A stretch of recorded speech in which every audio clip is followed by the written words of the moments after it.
Purihin natin ang Diyos, kabutihan niya ay hindi masusukat, kaya't magpuni ang lahat.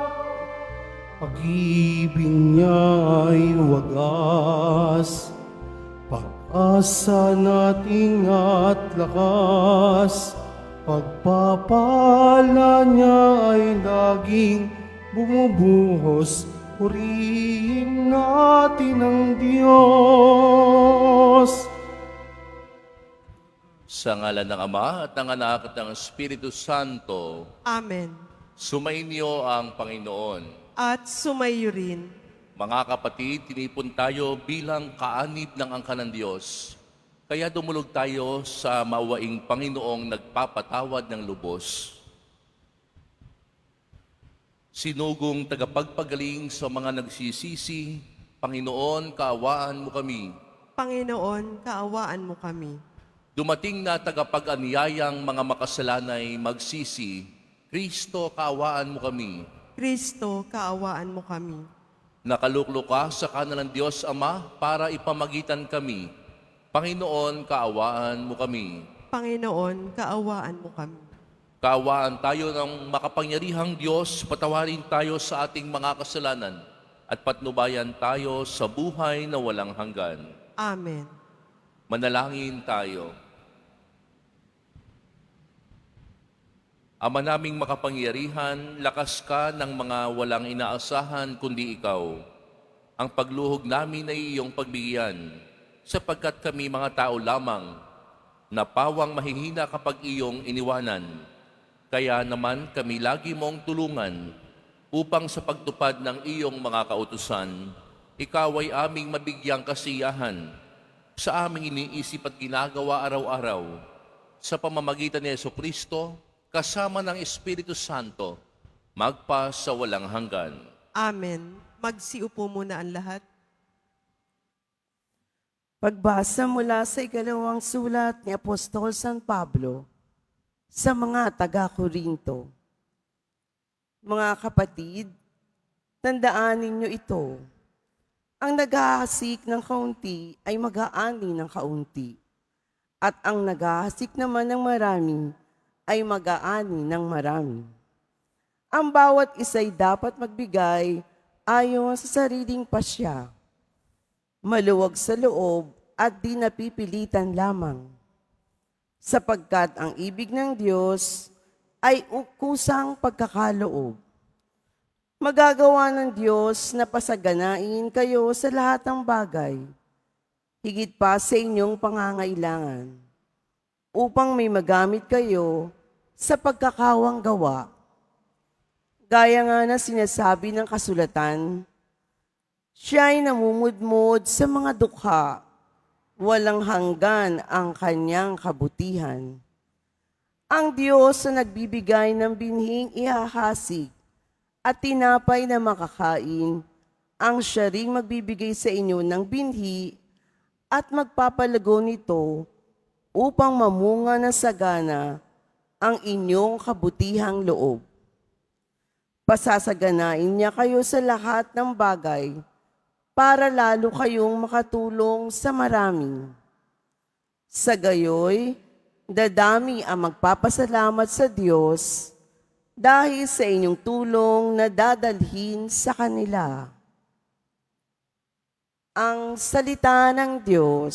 Salamat sa Diyos. Mapalad siya na may takot sa Diyos na magandang loob. Mapalad siya na may takot sa Diyos na magandang loob. Mapalad ang tao na may takot sa Diyos, siyang sumusunod na buong alindog. Ang kanya'y lipi magiging dakila, paring mga angkan ay pinagpapala. Mapalad siya na may takot sa Diyos na magandang loob. Magiging sagana sa kanyang tahanan, katarungan niya ay walang katapusan. Ang taong matuwid, may bait at habag, kahit sa madilim, taglay ay liwanag. Mapalad siya na may takot sa Diyos na magandang loob. Mabait na lubha lalo sa mahirap, ang pagiging matuwid ay di nagwawakas. Buong karangalan siyang itataas.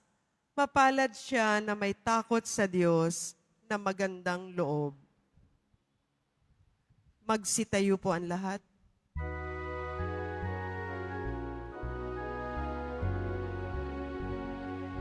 Hallelujah,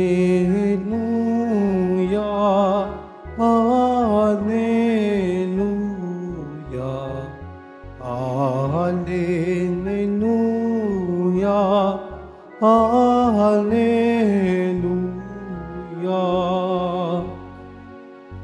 Ang sa'kin nagmamahal, tutupad sa aking aral, ama't ako'y mananahan. Hallelujah, Hallelujah, Hallelujah, Hallelujah.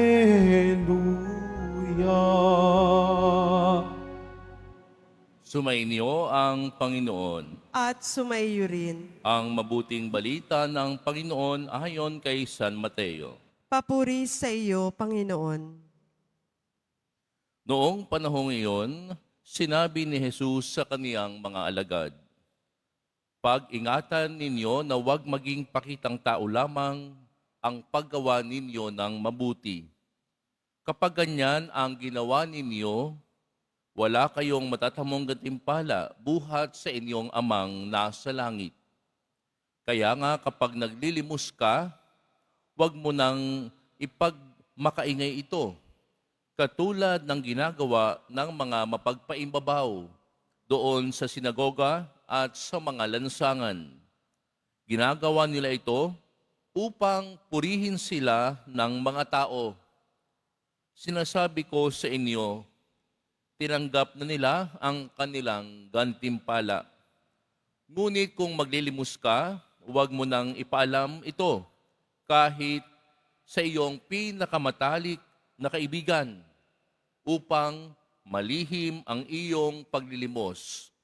At gagantihan ka ng iyong amang nakakakita ng kabutihang ginagawa mo ng lihim. At kapag nananalangin kayo, huwag kayong tumulad sa mga mapagpaimbabaw. Mahilig silang manalangin ng patayo sa mga sinagoga at ganti sa iyo." Ang mabuting balita ng Panginoon. Pinupuri ka namin, Panginoong Heso Kristo. Magsiupo muna ang lahat. Magandang gabi po, magandang umaga po sa inyong lahat, sa mga naririto na mga deboto ng mahal na pong Jesus Nazareno, sa mga pilgrims, sa mga sumusubaybay sa atin online. Naway pagpalain kayo ng Panginoon saan man kayo naroon, anumang sang mampanig ng mundo naroon ang bawat isa, nawa ay ligtas kayong lahat. Palakpakan natin ang mahal na pong Jesus Nazareno. Ang ating pong pagbasa, kung ating pagmamasdan, may koneksyon tungkol sa paggawa ng kabutihan. Yung unang pagbasa, yung Salmo at ang Ebanghelyo, may tinutukoy tungkol sa paggawa ng kabutihan. At ano nga ba ang dapat disposisyon ng tao kapag gumagawa ng kabutihan? Dapat ay authentic. Dapat ay totoo. Ang ipinakikita mo sa labas, dapat ito rin ang panloob na disasa narinig din natin mga kapatid. Bakit ka gagawa ng mabuti sa kapwa? Sa gayoy dadami ang magpapasalamat sa Diyos dahil sa iyong tulong na dadalhin ko sa kanila. Gagawa ka ng mabuti upang ang ibang tao ay tumingin sa Diyos at magpasalamat. Gagawa ka ng mabuti hindi dahil gusto mo ikaw ang bigyan ng lahat ng affirmation, lahat ng papuri, kundi ang gusto natin, pag nagawa natin yung mabuti sa kapwa, makita nila ang pagkilos ng Diyos. Kaya nga dapat ang magiging attitude natin, salamat sa Diyos. Pag may ginawang mabuti ang kapwa, of course, magpapasalamat tayo sa iba. Subalit, maganda rin na kapag naramdaman natin ang kabutihan ng iba na ginawa sa atin, sana masabi ninyo, salamat sa Diyos, may tumulong sa akin. At yung ibang tao rin, magiging sagana ka sa kanyang tahanan, katarungan ay walang katapusan. Mabait na lubha, lalo sa mahihirap. Gagawa ka ng mabuti sapagkat ang mga may takot sa Diyos at may magandang loob ay mapalad. And we are not just looking at the reward here on earth. Gagawa ka ng mabuti sapagkat ano bang iniipon mo? Kayamanang panlangit. Yung kahit wala ka na sa mundo, yung mga tao nagpapasalamat pa rin sa iyo. Yung kahit wala ka na sa mundo, maaalala pa rin ng tao, hindi yung ginawa mong masama sa kanila, kundi yung ginawa mong mabuti. Sabihin ng mga tao, naalala mo ba si brother? Naalala mo ba si sister nung nabubuhay pa? Tumutulong yan sa mga walang-wala. Naalala mo ba si sister? Naalala mo ba si brother? Yan ay maunawain sa kapwa. Yan ay tapat sa kanyang asawa. Yan ay mapag-alaga sa kanyang pamilya. Mga kapatid, kung ating pagsusumahin ang lahat ng ating mga aral mula sa ating mga pagbasa, gagawa tayo ng mabuti sapagkat alam naman ng Diyos ang lahat. Nakikita niya ang bawat ginagawa natin, maliit man o malaki. Pangalawa, gagawa tayo ng mabuti sapagkat ito'y maglalapit sa iba na magpasalamat sa Diyos. Gagawa tayo ng mabuti, ikatlo, sapagkat dahil sa ating takot at kababaang kagandahang loob, magiging mapalad tayo.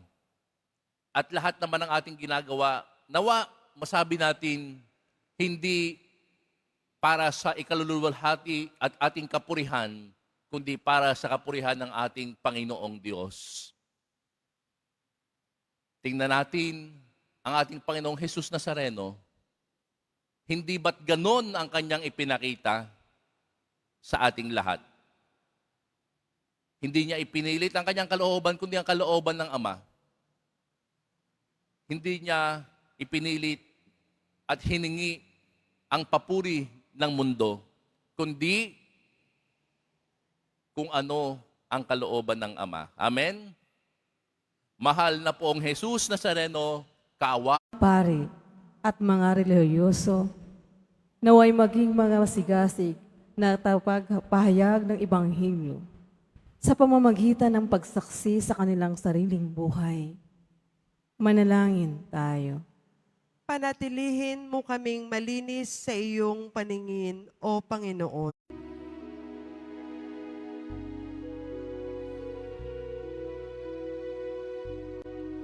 Tanggapin ninyo, O Diyos naming Ama, na kayanan naming alay sa iyo. Galing din po sa inyo mga biyaya na ito, tinapay at alak mula sa aming ani. Inyo po nawa itong ikaligaya, kung mamarapatin po sila inyong gawin. Katawan at tugo ng inyong anak, minamahal naming Jesus, minamahal naming Jesus.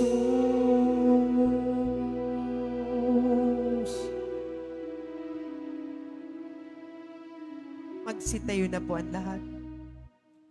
Manalangin kayo mga kapatid upang ang paghahain natin ay kalugdan ng Diyos sa mga makapangyarihan. Tanggapin nawa ng Panginoon itong paghahain sa iyong mga kamay, sa kapurihan niya at karangalan, sa ating kapakinabangan at sa buong sambayanan niyang banal. Ama naming lumikha, kami ginawa mong may angking katauhan na dapat pakainin at pangalagaan at iyong dinudulutan ng banal na pakikinabang.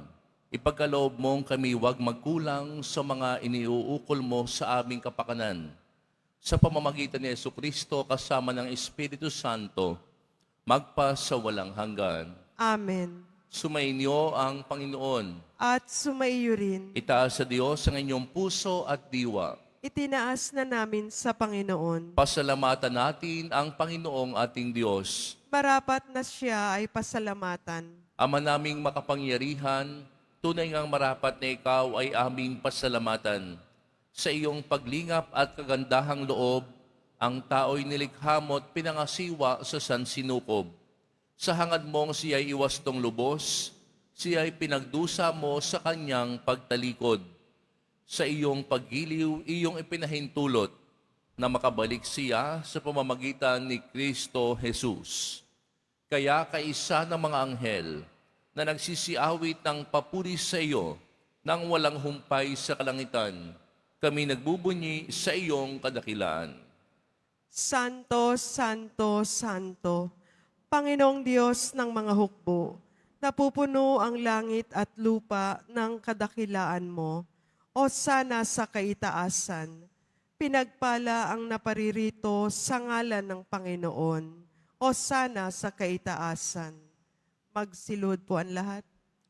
Ama naming banal, ikaw ang bukal ng tanang kabanalan, kaya't sa pamamagitan ng iyong Espiritu, gawin mong banal ang kaloob na ito, upang para sa amin maging katawan at dugo ng aming Panginoong Heso Kristo. Bago niya pinagtiis ang kusang loob na maging handog, hinawakan niya ang tinapay, pinasalamatan kaniya, pinaghati-hati niya iyon, iniabot sa kanyang mga alagad at sinabi, tanggapin ninyong lahat ito at kanin. Ito ang aking katawan na ihahandog para sa inyo.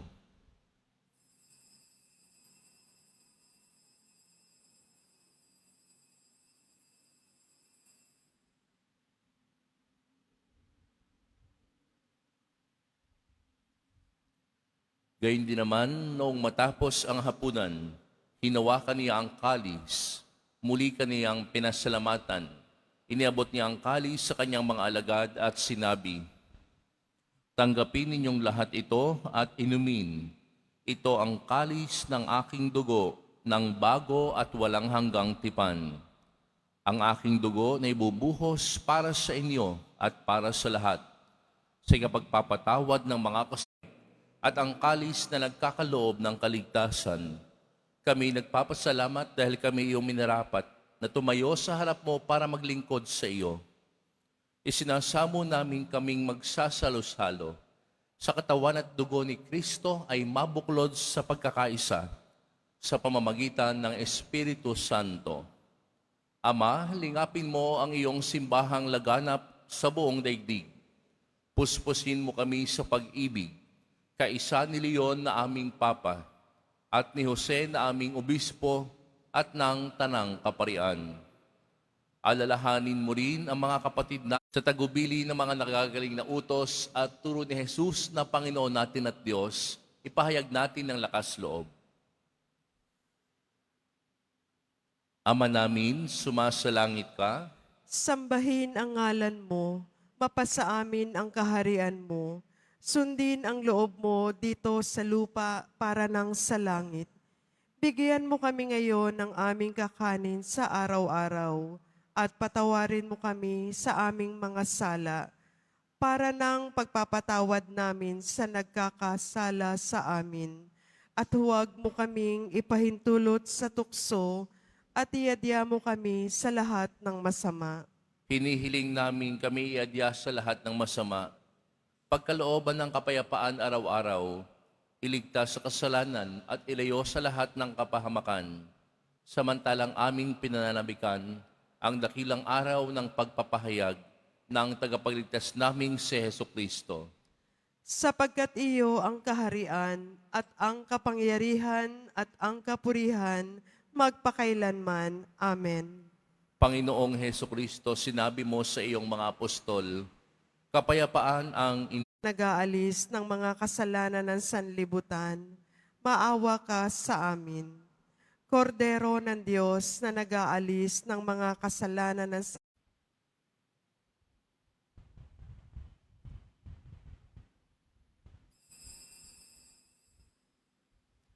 para sa lahat ng tatanggap ng banal na komunyon, sasagot po tayo ng amen pagkasabi ng pari o ng lay minister ng katawan ni Kristo at isubo agad sa bibig bago umalis sa harapan ng pari o lay minister. Sumunod po tayo.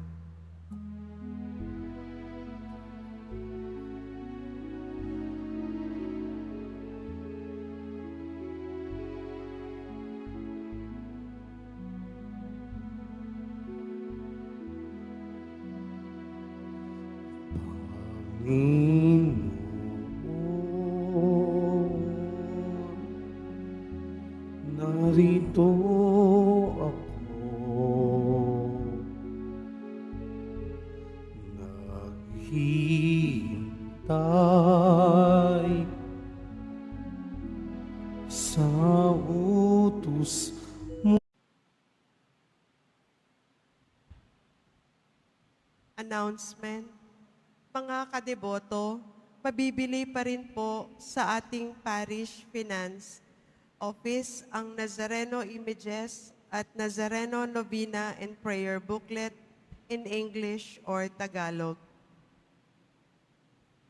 Sa darating na June 29, 2025, Sabado, magkakaroon po tayo ng Binyagang Bayan para sa mga batang 0 to 7 years old, handog sa kapistahan ng kapanganakan ni San Juan Bautista. Sa mga nagnanais, maaari kayong pumunta sa parish office ng parokya na matatagpuan sa ground floor ng Cardinal Sin Building mula alas 8 ng umaga hanggang alas 5 ng hapon. Para sa mga katanungan at detalye, maaari kayong mag-message o pumunta sa FB page ng parokya. Ang huling pagpapatala o pagpapalista ay sa June 18, 2025, Miyerkules, ngayon po. Pagkatapos ng misa, wiwisikan po ang lahat ng banal na tubig. Pinakikiusapan ng lahat na manatili lamang muna sa inyong mga lugar. Tanging sa Quezon Boulevard o sa Plaza San Juan lamang ang labasan ng lahat. Sumunod po tayo. Maraming salamat po sa inyong pagdalaw at pagsisimba sa Basilica Menor at Pambansang Dambana ni Jesus Nazareno. Magsitayo po ang lahat. Manalangin tayo. Iyong tulong at awa, makamtan nawa namin ang iyong kasagutan na may utang na loob na tinatanaw. Basbasan di Tayan ay sagsag ng aming kaligtasan. Nuestro Padre Jesus Nazareno, dinarangal ka namin. Nuestro Padre Jesus Nazareno, walhati namin. Nuestro Padre Jesus Nazareno, dinarangal ka namin. Nuestro Padre Jesus Nazareno, luwalhati namin.